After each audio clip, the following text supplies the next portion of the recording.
Hello, good morning दोस्तों। कैसे हैं आप लोग? स्वागत है आप लोगों को। झारखंड के प्रमंडल से संबंधित एमसीक्यू है ना। इसके ना जितने भी सब्जेक्टिव थे ना वो मैं पढ़ा दी हूँ। तो चलिए, आप लोगों को स्वागत है AFT एडू बूस्ट क्लासेस में, है ना। तो जितने भी इससे रिलेटेड आपके पास नॉलेज उसे और बूस्ट करें, है ना। और अपने ड्रीम को पाएँ। आज मैं देखिए 14th जेपीएससी का क्लास स्टार्ट कर दी हूँ। इससे पहले मैं 5-6 क्लास ले चुकी हूँ झारखंड स्पेशल का। तो जो नहीं देखे हैं, आप वहाँ जाके हमारे class AFT edu boost AF और T तीनों कैपिटल में है। बाकी EDBOOST ये हमारे चैनल का नाम है। तो जाके जो भी देखिए, हमारे व्यूअर इंस्टाग्राम और फेसबुक पे भी हैं। तो जो वहाँ देखते हैं, आप आके मेरे यूट्यूब चैनल में को ज्वाइन करें और सारे क्लास एक साथ पाएँ, है ना। और देखिए, एट ए टाइम पढ़ने से कुछ नहीं होता है कि हाँ, झारखंड पीसीएस का आएगा ना जब फॉर्म, उस दिन से पढ़ना स्टार्ट करेंगे, है ना। तो देखिए, जो 1-2 साल से लगे हुए हैं उनसे हम काफ़ी पिछड़ जाएंगे। इसलिए देखिए, जब जब भी अभी भी टाइम गया नहीं है। आज से भी आप स्टार्ट हो जाएंगे या पढ़ना स्टार्ट कर लेंगे तो बहुत कुछ हो जाएगा, है ना। क्योंकि देखिए, आजकल कंपटीशन हाई क्यों है? क्योंकि आज 50% करप्शन को मात देना होता है ना। पहले देखिए कितना कट ऑफ जाता था, 102 जाता था। तो ये जो 40 इन हुआ है, इसमें 142-43 जा रहा है। तो ये करप्शन की मार ही तो है। तो इससे भी तो आगे हमें निकलना है, तभी तो हम सिलेक्शन पाएंगे। देखिए, हमारे पास तो बहुत पैसा नहीं है ना, 50 लाख 60 लाख दे के हम चाहे ज्वाइन करें, ठीक है। तो इसके लिए हमें क्या करना पड़ेगा? जो हमारे पास दिमाग है, हमारे पास जो टाइम है, उसी को हम यूटिलाइज करके हम सिलेक्शन को पा सकते हैं ना। तो करप्शन तो देखिए हर स्टेट चढ़ा। एजुकेशन तो बोलते हैं ना पीड़ित है।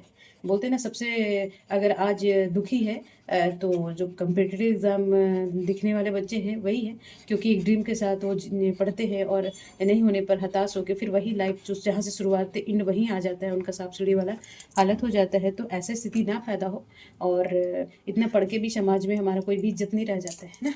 तो इसी वजह से आप थोड़ा और मेहनत करें और अपने ड्रीम को पाएँ, है ना। चलिए, खुद पर विश्वास करना सबसे बड़ा साहस, और ये साहस करते रहे। सकारात्मक सोचो, सकारात्मक रहे। सकारात्मकता ही वो ऊर्जा है जो आपकी हर परिस्थिति को लड़ने में आपका साथ देती है। और इस ऊर्जा को बनाए रखें। सही लोगों से दोस्ती रखें, जो हमेशा सच्चाई पे चलने के लिए सिखाए, कुछ अच्छा करने के लिए, ना कि आपको आप बुरा कर रहे हो और बुराई में आपका साथ दे। तो वो आपको पीछे ढकेल रहे हैं और जो फ्यूचर है उसे ख़राब करने पे तुले हुए हैं ना। तो ये ध्यान रखेंगे। चलिए, तो झारखंड का क्लासेस में आज मैं झारखंड के प्रमंडल से संबंधित क्लासेस करवा रही हूँ। जो एमसीक्यू है मैं करवा देती हूँ। जो भी मेरा क्लास सब्जेक्टिव देखे होंगे वो ऑब्जेक्टिव कर ले, और जो नहीं देखे होंगे इससे रिलेटेड तो सबसे पहले जाके ना मेरा सब्जेक्टिव क्लास देखेंगे। देन यहाँ पे आएंगे तो आपको बहुत ईजी हो जाएगा। अगर मैं 50 क्वेश्चन करा रही हूँ तो उसमें मुझे नहीं लगता है कि 40-45 क्वेश्चन आप लोग नहीं कर पाएंगे, है ना। तो मेरा उद्देश्य यही होता है कि अगर आपके अभी तक जो नॉलेज में 50 में से 40 बन रहा है तो उसको 49 तक ले जाने का, है ना। आपके सिलेक्शन को करीब पहुँचाने का, है ना। तो चलिए, देख लीजिए एक बार मैप को ना, तो ध्यान आ जाएगा कि ये यूपी से गढ़वा लगता है सिर्फ, है ना। बाकी छत्तीसगढ़ कौन सा, ये छत्तीसगढ़ उत्तर प्रदेश गढ़वा से लगता है। फिर ये दुमका बिहार से और पश्चिम बंगाल से लगता है ना। तो सरायकेला खरसावां वेस्ट बंगाल और उड़ीसा से लगता है। ये सब ध्यान रखेंगे, है ना। कौन सा देखिए दक्षिणी छोटा नागपुर का हिस्सा है, पलामू क्षेत्र का है। फिर उत्तरी छोटा नागपुर का है, ये संथाल परगना है, ये कोल्हान प्रदेश है ना। तो ये सब ध्यान रखेंगे। और सबसे बड़ा उत्तरी छोटा नागपुर है, सबसे छोटा प्रमंडल कोल्हान है। तो ये सब ध्यान रखेंगे, ठीक है जी। तो जो सब्जेक्टिव नहीं देखेंगे, मैं रिक्वेस्ट करती हूँ पहले मेरा सब्जेक्टिव क्लास देखेंगे, देन ऑब्जेक्टिव देखने आएंगे, ठीक है। वो खुद ही बन जाएगा। देखिए, जांचने का सबसे अच्छा तरीका है जो नॉलेज आपके पास है, और हमारे क्लास करने के बाद कितना और नॉलेज हुआ और कितना आप कॉन्फिडेंस हुआ और कितना आप क्वेश्चन को कर सकते हैं। तो ये आपके लिए बेस्ट है ना। चलिए, क्वेश्चन नंबर 1 क्या बोलता है कि झारखंड राज्य कितने प्रमंडलों में बटा है ना। तो जो सब्जेक्टिव क्लास किए होंगे वो बता देंगे कि 5 प्रमंडल हो गया। 5 प्रमंडल हो गया: उत्तरी छोटा नागपुर, दक्षिणी छोटा नागपुर, पलामू क्षेत्र, संथाल परगना और कोल्हान क्षेत्र। बार बार हम नहीं पढ़ाएंगे, बस एक बोलते जाएंगे थोड़ा थोड़ा, ठीक है। ओके। क्वेश्चन नंबर 2 बोल रहा है कि दक्षिणी छोटा नागपुर प्रमंडल का मुख्यालय कहाँ पे है ना। तो आप देखेंगे, दक्षिणी उत्तरी का हजारीबाग है, दुमका संथाल परगना का, चाईबासा कोल्हान का हो गया, ठीक है। और रांची है वो छोटा नागपुर का है, ठीक है जी। ध्यान रखेंगे। रेड ले लूँ क्या, ज़्यादा दिखता है ना। चलिए, थोड़ा और मोटा कर लेती हूँ ना। हाँ, क्वेश्चन नंबर 3 बोल रहा है कि कोल्हान, जो कोल्हान है प्रमंडल है क्या, मुख्यालय कहाँ पे है? तो कोल्हान जो प्रमंडल है, मुख्यालय भी कभी कभी पूछ लेता है। देखिए एग्जाम में सिर्फ जो जेपीएससी तो नहीं होता है ना, उससे रिलेटेड कितने भी अभी उत्पाद सिपाही का है, तो झारखंड में जितने भी एग्जाम हो ना उसके लिए इम्पोर्टेंस है झारखंड। अगर झारखंड में कमांड हो जाएगा तो बहुत क्वेश्चन आप कर लेंगे, है ना। देखिए हर क्वेश्चन में 20 30 ऐसे आते हैं। तो देखिए कोल्हान प्रमंडल मुख्यालय कहाँ है, तो ये चाईबासा है। सब्जेक्टिव में पढ़ा है इसलिए बार बार नहीं बता रही हूँ मैं, बस क्योंकि लेंदी हो जाएगा काफ़ी क्लास। तो क्वेश्चन नंबर 4 बोल रहे हैं उत्तरी छोटा नागपुर प्रमंडल का मुख्यालय कहाँ है? तो उत्तरी छोटा नागपुर में कौन, ये होगा हजारीबाग, और ये सबसे बड़ा प्रमंडल भी है ना, सबसे बड़ा प्रमंडल। बस पेशेंस रख के पढ़िएगा। देखिए हम यहाँ एग्ज़ाम क्वालिफाई करने के लिए आए, मन लगाने के लिए नहीं आए, है ना। हम को अगर किसी को इंटरेस्ट नहीं होगा, अगर इससे कुछ कोई ड्रीम लेके नहीं आया, किसी को कुछ बनना ना हो तो, है ना। तो इसीलिए हम ड्रीम के लिए पढ़ रहे हैं, तो खाली हवाई में ना पढ़े, जो भी पढ़े अच्छे से पढ़े, ठीक है।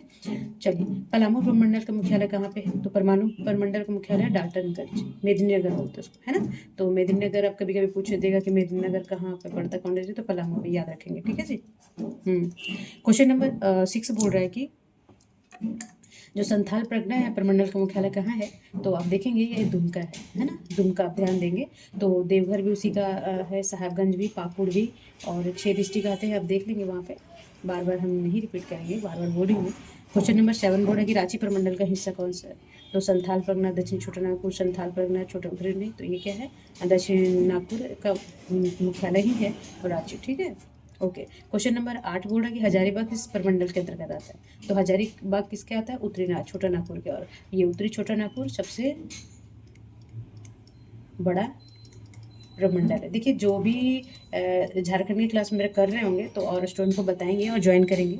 आप देखिए, आप पढ़ के एक बार देखिए हमारे क्लास, और फिर कॉन्फिडेंस देखिए अपना खुद को, है ना। और ये इससे जितने क्वेश्चन बनते हैं, अगर इसका बेनिफिट आप लोग को मिलता है तो ज़रूर मैसेज करें, है ना। चलिए चाईबासा किस प्रमंडल की राजधानी है? प्रमंडल का, हाँ ठीक है, चाईबासा किस प्रमंडल का मुख्यालय है ना, ये मुख्यालय आएगा। सॉरी माफ़ करेंगे, टाइपिस्ट से थोड़ा गलती हो जाता है। तो ये है कोल्हान, ठीक है। उसमें दक्षिणी सिंहभूम और पूर्वी सिंहभूम आता है, पूर्वी और पश्चिमी सिंहभूम, और एक आता है सरायकेला खरसावा, 3 आते हैं ना। ओके, क्वेश्चन नंबर 10 क्या बोल रहा है कि दुमका किस प्रमंडल का मुख्यालय है? तो दुमका किसका है? संथाल परगना का ना। गोड्डा, गोड्डा आएगा उसमें, पलामू आएगा, सॉरी पलामू बोलते हैं, साहेबगंज आएगा, ये सब डिस्ट्रिक्ट है, आप ऊपर जाके देखेंगे। मैथ में अब जो सब्जेक्टिव किए होंगे तो उनको तो याद आ ही रहा होगा, है ना। क्वेश्चन नंबर 11 बोल रहा है कि झारखंड का सबसे बड़ा प्रमंडल कौन सा है क्षेत्रफल के अनुसार, है ना। क्षेत्रफल के अनुसार सबसे बड़ा प्रमंडल कौन सा है? तो क्षेत्रफल के अनुसार तो दक्षिण छोटा नागपुर हो जाएगा, ठीक है। इसको हम अभी बता देंगे, इसको पेंडिंग में रखिएगा, एक बार कन्फ्यूजन हो रहा है। चलिए क्वेश्चन, कोई नहीं। क्वेश्चन नंबर 12 बोल रहा है कि झारखंड का सबसे अधिक जनसंख्या वाला प्रमंडल कौन है? हाँ देखिए, इसका जो 11 है ना, 11 का क्वेश्चन हो जाएगा कि सबसे जो है, तो सबसे बड़ा नहीं होगा, सबसे छोटा होगा यहाँ पे, ठीक है। तो 11 का होगा, सबसे छोटा कौन सा होगा? तो पलामू होगा क्षेत्रफल के अनुसार, ठीक है। और छोटा नागपुर झारखंड का सबसे अधिक जनसंख्या वाला प्रमंडल कौन सा है? तो सबसे ज़्यादा जनसंख्या कहाँ पे है? तो ए में। देखिए झारखंड का सबसे अधिक जनसंख्या वाला प्रमंडल ना, तो ये हो जाएगा सबसे ज़्यादा जनसंख्या कहाँ पे है? तो ये दक्षिणी छोटा नागपुर में।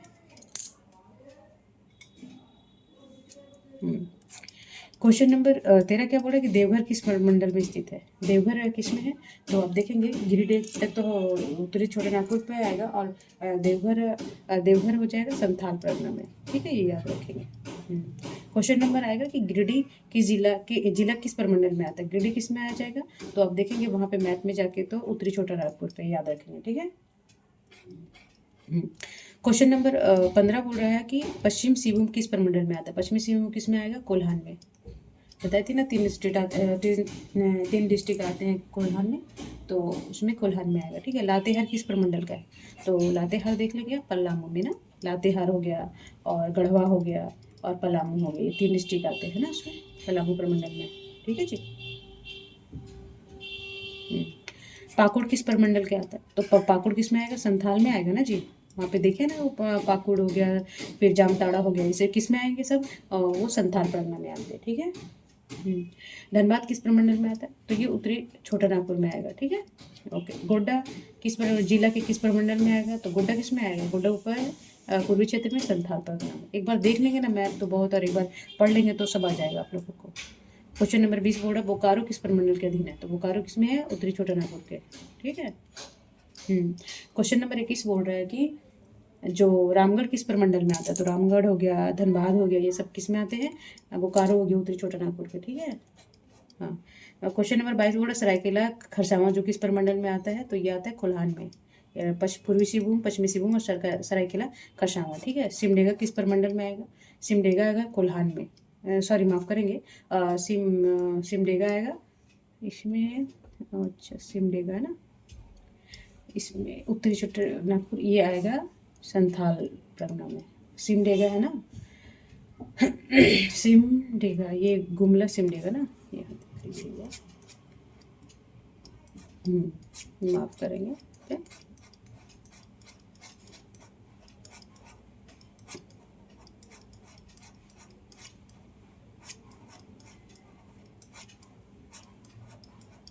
ये आएगा दक्षिणी, ये मैं थोड़ा सा मिटा देती हूँ इसको, दक्षिणी छोटा नागपुर है ना, क्योंकि देखिए जो सिमडेगा है वो रांची हो गया, फिर दुमका हो गया, फिर कौन सा है उधर, गुमला हो गया है ना, ये सब, और लोहरदगा हो गया, ये 5 डिस्ट्रिक्ट में किस में आते हैं? दक्षिण छोटा नागपुर, ठीक है। देखिए अब पूछ रहा है कि क्वेश्चन नंबर 24 बोल रहा है कि गुमला किस प्रमंडल जिला है? तो किसका है? ये भी दक्षिणी छोटा नागपुर का है ना, याद रखेंगे। अब पूछ रहे हैं कि चतरा किस प्रमंडल में आता है? तो चतरा किस में आता है? ये आता है उत्तरी छोटा नागपुर में, है ना। आप देखेंगे बार बार मैं नहीं दिखाऊंगी, ठीक है। तो क्वेश्चन नंबर 26 बोल रहा है कि झारखंड के किस प्रमंडल में सर्वाधिक जिले हैं? तो देखेंगे उत्तरी छोटा नागपुर में 7 जिले हैं। ये हो गया हजारीबाग, फिर चतरा हो गया, फिर गिरिडीह हो गया, फिर बोकारो हो गया, फिर धनबाद हो गया, फिर रामगढ़ हो गया, कितना हो गया? रामगढ़ 1 2 3 4 5 6, और कौन सा बच्चा? गिरिडीह, धनबाद, और हाँ कोडरमा हो गया, है ना। ये सब किस में आएंगे? ये उत्तरी छोटा नागपुर में आएंगे, ठीक है जी। तो ध्यान रखेंगे। क्वेश्चन नंबर 27 बोल रहा है, देखिए दिख रहा है आप लोगों को? क्वेश्चन नंबर 27 बोला झारखंड का सबसे छोटा प्रमंडल कौन सा है? तो देखेंगे सबसे छोटा प्रमंडल कौन सा आएगा इसमें? तो ये आएगा कोल्हान, है ना। एरिया वाइज से नहीं, अब जनसंख्या वाइज से, ठीक है। क्वेश्चन नंबर 18 आ जाएगा, झारखंड में किस जिले में जिलों की संख्या कितनी है? तो कुल जिले कितने हैं? 24 है। जब शुरुआत झारखंड अलग हुआ था 18 थे, और बाकी कौन कौन से बने हैं मैं इसके प्रशासनिक क्षेत्र में सब पढ़ा दी, प्रीवियस ईयर क्लास में आप जाके देख लेंगे, ठीक है। क्वेश्चन नंबर 29 है पलामू प्रमंडल में कितने जिले? तो 3 है ना, एक हो गया गढ़वा,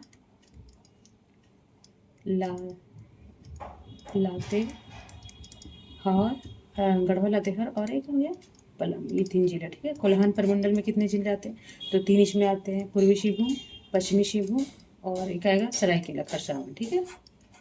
तो दक्षिणी छोटा नागपुर प्रमंडल में कितने जिले हैं? तो इसमें आ जाएगा जी 5 आ जाएंगे, है ना। तो इसमें कौन कौन से हैं? लोहरदगा हो गया, रांची हो गया, दुमका हो गया, गुमला हो गया, और सिमडेगा हो गया।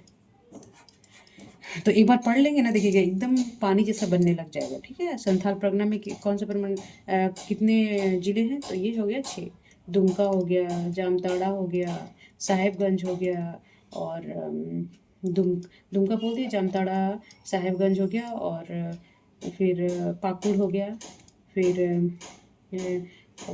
और डिस्ट्रिक्ट कौन कौन सा आएगा आप देख लेंगे, यहाँ पे देखिए एक बार देख लेंगे ना, सॉरी देखिए देवघर हो गया, जामताड़ा हो गया, दुमका हो गया, गोड्डा, पाकुड़ और साहेबगंज, है ना। देखिए मैप इतना सुंदर है ना, अलग अलग कलर में, आप एकदम तुरंत याद कर लेंगे, बस 2-3 बार देख लीजिए, और जो ऑब्जेक्टिव में लगा लेंगे तो भूलेंगे कभी नहीं, है ना।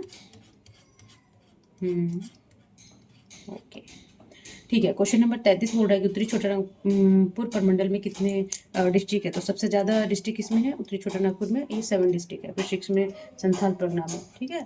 अब क्वेश्चन नंबर 34 बोल रहा है कि पलामू प्रमंडल की प्रमुख नदी कौन सा क्षेत्र है, कौन से नदी के क्षेत्र का। जब मैं नदियाँ पढ़ाऊंगी ना तो इसमें पढ़ा दूंगी, फिर भी अब देख लीजिए सोन नदी है ना, देखिए इधर गढ़वा होते हुए इधर वो बिहार में प्रवेश करता तो सोन नदी आएगा। दामोदर तो नीचे आ जाएगा, सोनरेखा भी नीचे, बराकर नदी भी उधर नीचे आएगा, तो ये नहीं होगा है ना। कोल्हान प्रमंडल में कौन सा प्रमुख खनिज संपदा पाई जाती है, तो कोल्हान जो क्षेत्र है पूर्वी सिंहभूम और ये सब, तो वहाँ पे कौन सा देखेंगे, इंडस्ट्री है, तो आप जान ही जाएंगे लोएस्ट है ना, वो प्रमुख क्षेत्र है वो। अच्छा, क्वेश्चन नंबर 36 बोल रहा है कि रांची किस प्रमंडल की राजधानी के रूप में प्रसिद्ध है, तो ये है दक्षिणी छोटा नागपुर ना। चलिए, अब क्वेश्चन नंबर 37 बोला कि झारखंड का राज्य का सचिवालय किस प्रमंडल में स्थित है, तो ये है दक्षिण छोटा नागपुर में ना, रांची का है, ये इसका भी सचिवालय है और उसका भी है ना, तो ध्यान रखेंगे। ओके, क्वेश्चन नंबर बोल रहा है कि कोल्हान प्रमंडल की सीमा किस राज्य से लगती है, जो कोल्हान है नीचे वाला तो किससे लगती है, उड़ीसा से, नीचे उड़ीसा है ना। तो मैप रहेगा तो सब ये सब सारे क्वेश्चन इजी लगेंगे, और एक बार बन जाएगा तो मुझे नहीं लगता है कि दिक्कत होगा आप लोगों को। तो 39 का है, संथाल परगना प्रमंडल की सीमा किस राज्य से नहीं लगती, देखिए ध्यान रखेंगे, नहीं लगती तो बिहार से तो लगता है, पश्चिम बंगाल उड़ीसा से लगता है, तो किससे नहीं लगता, असम से नहीं लगता। ठीक है, मैप पे कमांड मीन्स ये सब सारे क्वेश्चन पे कमांड। ठीक है, क्वेश्चन नंबर 40 बोल रहा है कि जो परमाणु प्रमंडल की सीमा किस राज्य से लगती है ना। परमाणु प्रमंडल के तो छत्तीसगढ़ से नहीं लगता है, परमाणु प्रमंडल का लगता है, देखिए इससे भी लगता है, आप मैं दिखा दूँ, आप देख लेंगे मैप में जाके कि गढ़वा किसका है, पलामू प्रमंडल का ही डिस्ट्रिक्ट है, और उत्तर प्रदेश में तो लगता है, तो दोनों से लगता है, ए और बी दोनों हो जाएगा। ठीक है, ध्यान रखेंगे। क्वेश्चन नंबर 41 बोला कि दक्षिणी छोटा नागपुर का सबसे ऊंचा स्थल कौन सा है, तो आप देखेंगे पारसनाथ, नेतरहाट, टाटा हिल्स, राजमहल पहाड़ी, तो 41 का हो जाएगा आपका नेतरहाट ना। ये कहाँ पे है, ये है लोहरदगा में, तो ये दक्षिण छोटा नागपुर में आता है। ठीक है, क्वेश्चन नंबर 42 बोला कोल्हान क्षेत्र की प्रमुख जनजातियाँ कौन सी है, जो कोल्हान है नीचे, तो संथाल परगना का, मुंडा रांची वाला हो जाएगा, उरांव, तो ये सब कौन सा जनजाति सबसे ज़्यादा है, हो है कोल्हान प्रमंडल का सबसे ज़्यादा। ठीक है, क्वेश्चन नंबर बोल रहा है कि संथाल परगना की प्रमुख जनजाति कौन सी है, तो ये संथाल है, और ये संथाल प्रमंडल में सबसे ज़्यादा पाई जाती है। ठीक है जी।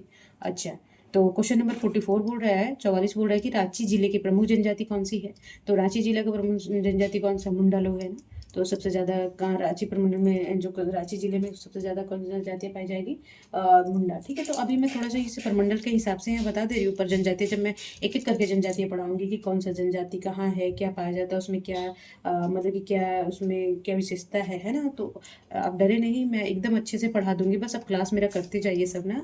आप अपने पास से भी बुक पढ़िए, देखिए उड़ान का बुक अच्छा है, मैं हूँ झारखंड वो भी अच्छा है, बट उसको भी पढ़िए और साथ साथ मेरा क्लास भी पढ़िए, तो एक आवाज़ कानों में गूंजता रहता है ना, तो बार बार पढ़ेंगे तो आपको याद रहेगा और भूलेंगे नहीं। मैं आपके साथ में पढ़ा देती हूँ, देखना, और देखिए जो देखते हैं और हम पढ़ते हैं तो देखा हुआ ज़्यादा याद रहता है ना। तो आप क्लास करें, मेरा सारा जितने भी पढ़ा रहे हैं उसके साथ साथ करते जाए आप लोग, है ना, तो कंप्लीट होता जाएगा आपको चैप्टर वाइज। ठीक है, पलामू प्रमंडल का ऐतिहासिक किला कौन सा है ना, तो इसका कौन सा किला है, तो ये है पलामू किला है ना, जब हिस्ट्री पढ़ाएंगे तो आप देख लेंगे उसमें। ठीक है, क्वेश्चन नंबर 46 बोल रहा है कि संथाल परगना का प्रमंडल की प्रमुख नदी कौन सी है, जो संथाल है वो कौन सा, मयूराक्षी, इनमें से ना जो गंगा भी निकलता है, तो मयूराक्षी नदी, जब हम नदियाँ पढ़ाएंगे तो हम एक एक करके सब समझा देंगे कौन सा डिस्ट्रिक्ट से गुजरता है, कहाँ कहाँ से, है ना। चलिए, क्वेश्चन नंबर 47 बोले कि रांची जिले में कौन सा मुख्य झरना है ना, तो देखिए सभी झरने इसमें, हुंडू है, दसम है, जोन्हा है ना, तो जब हम झरना अलग से क्लास करेंगे तो उसमें पढ़ा देंगे, बस एक प्रमंडल के हिसाब से यहाँ क्वेश्चन में बना दी हूँ। ठीक है, अब देखिए 48 क्वेश्चन क्या बोल रहा है कि झारखंड की औद्योगिक राजधानी किस प्रमंडल में स्थित है, जो औद्योगिक राजधानी है, किसको औद्योगिक राजधानी बोलते हैं, तो वो किस प्रमंडल में स्थित है, तो वो है, ये है उत्तरी छोटा नागपुर, धनबाद, बोकारो, ये सब ना। चलिए, क्वेश्चन नंबर 49 बोला कि झारखंड की शिक्षा नगरी किस प्रमंडल को कहते हैं, तो ये बोलते हैं हजारीबाग को बोलते हैं, उत्तरी छोटा नागपुर को ना, ये यहाँ पे शिक्षा नगरी बोला जाता है। ठीक है, विनोबा यूनिवर्सिटी भी हजारीबाग में है, तो ये सब याद रखेंगे। आप देखिए आज का लास्ट क्वेश्चन है कि झारखंड के कौन सा प्रमंडल में सर्वाधिक जनजातियाँ पाई जाती है, तो इसमें देखेंगे सबसे ज़्यादा जनसंख्या कहाँ पाई जाती है, तो दक्षिणी छोटा नागपुर में ना, मुंडा लोग रहते हैं ना ज़्यादा, तो ये सब मुंडाओं का क्षेत्र कहलाता है, तो पूछ लेगा कि सर्वाधिक जनजातियाँ कहाँ पाई जाती है, तो दक्षिणी छोटा नागपुर में है ना। ठीक है, जनसंख्या पूछ रहा है, ठीक ठीक है। तो देख लीजिए, आज ये मैं क्वेश्चन करा दी हूँ। अब इससे रिलेटेड कोई क्वेश्चन नहीं छूटेगा। आप लोग परमंडल से रिलेटेड किसका कहाँ पे मुख्यालय है ये सब याद रखेंगे। तो चलिए, खूब पढ़िए, स्वस्थ रहिए, मस्त रहिए और अपने पे भरोसा रखें और सकारात्मक रहें हमेशा। तब तक देखिए, झारखंड में जो जो, और मैं एक बार फिर से बोल देती हूँ, जो भी हमारे व्यूअर फेसबुक और इंस्टाग्राम पे हैं, वो यूट्यूब पे आएँ, चैनल को सब्सक्राइब करें ताकि आने वाले क्लासेस का नोटिफिकेशन आप लोग को मिलता रहे। और जो भी क्लासेस होते रहे, देखिए आप खुद से भी पढ़िए और बाकी यहाँ से तो पढ़ना ही है। देखिए, उससे और इससे दोनों पढ़ेंगे तो मुझे नहीं लगता कि अगर 100 क्वेश्चन में 95 तो बन जाएगा जी। अगर साथ साथ में सारा करते जाए, रिविजन करते जाए, कोई भी क्वेश्चन नहीं छूटेगा, ठीक है। तो चलिए, स्वस्थ रहिए, मस्त रहिए, पढ़ते रहिए और अपने अपने फैमिली का ध्यान रखेंगे। और तब तक के लिए आप नमस्कार।